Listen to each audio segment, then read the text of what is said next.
The Acer KG251QF is one of the cheapest 144Hz gaming monitors I've seen so far, so let's check it out and find out how well it holds up and see if it's worth buying.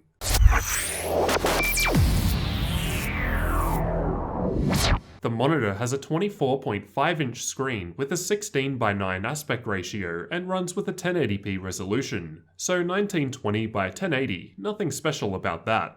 Here's where it gets interesting. The panel runs with a 144Hz refresh rate, has a 1 millisecond gray-to-gray response time, and features AMD's FreeSync, making it an excellent choice for gamers, especially when you consider that it can be picked up for just $299 Australian dollars, but it should be around $200 US once available in the US. That's pretty cheap, and the lowest cost 144Hz gaming monitor like this that I've found. So let's take a closer look and find out what else is on offer, as well as any missing features, which should be expected at this price point. As it's got FreeSync, you'll need an AMD graphics card to take advantage of this. Unfortunately, I've only got Nvidia cards here, so I wasn't able to test that out myself. It's also a TN panel, meaning that it's going to look best directly front on. Acer list the viewing angles as 170 degrees horizontally and 160 degrees vertically. Looking side to side, I didn't notice too much of a change. Vertically was easier to notice though, especially when looking from underneath, you can see the colors shift. In terms of color accuracy, I couldn't find any information about this, so went into my own testing expecting the worst. Using the Spider 5 Pro, I was able to test the current color gamut of the display, and this resulted in 95% of sRGB, 70% of NTSC, and 73% of Adobe RGB, so it's actually not too bad, much better than I was expecting. The screen gets quite bright too, with a peak brightness of 400 nits. I've also performed my usual backlight bleed test, which involves having the screen completely black in a dark room to help emphasize any bleeding. I then take a long exposure photo to display any bleed, so this is a worst case scenario test. As you can see here, it was basically fine in this regard, although this will of course vary between monitors. With the UFO test, I wasn't able to see very much ghosting.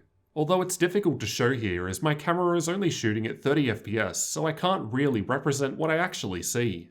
It's not all about the panel though. Granted, that's definitely the selling point of this monitor. Taking a look at the rest of the monitor, it's got a plastic black and red V-shaped stand. It felt a little flimsy, but it does the job.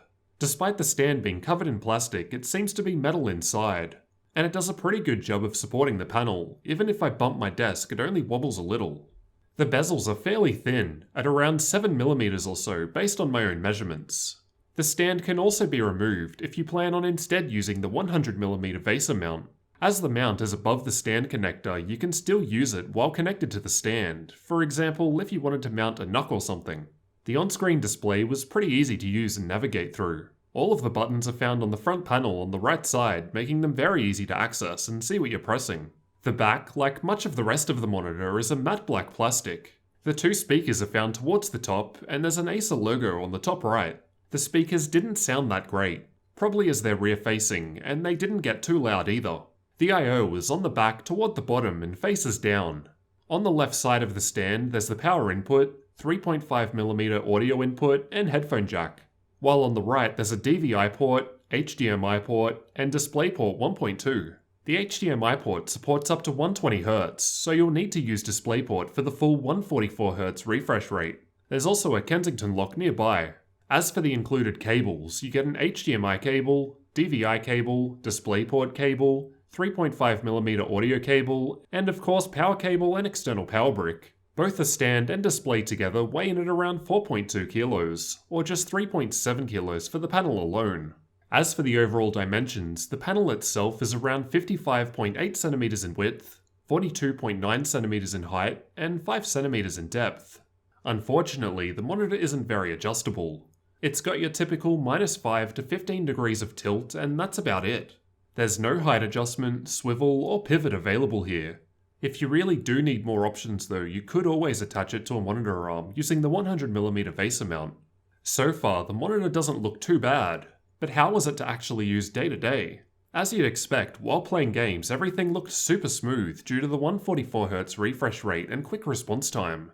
And I expect it would have been even further improved if I could actually have made use of FreeSync. It was a bit strange going down to a 24-inch monitor after using a larger one for so long, but realistically I think 24 inches is an alright size for 1080p gaming anyway.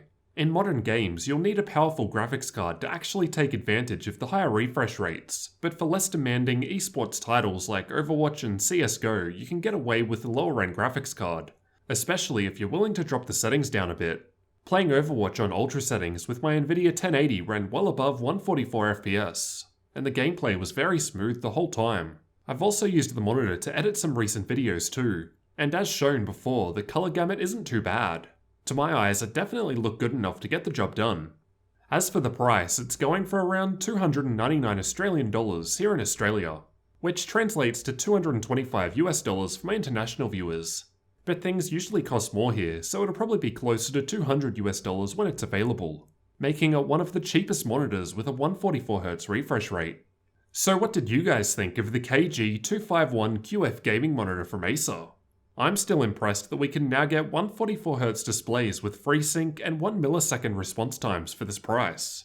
Yeah, it's definitely missing other nice to have features, but these are the core components needed for a great gaming experience, and I think it's definitely delivering, especially considering the price point. Be sure to let me know your thoughts down in the comments and leave a like if you found the information useful. Thanks for watching, and don't forget to subscribe for future tech videos like this one.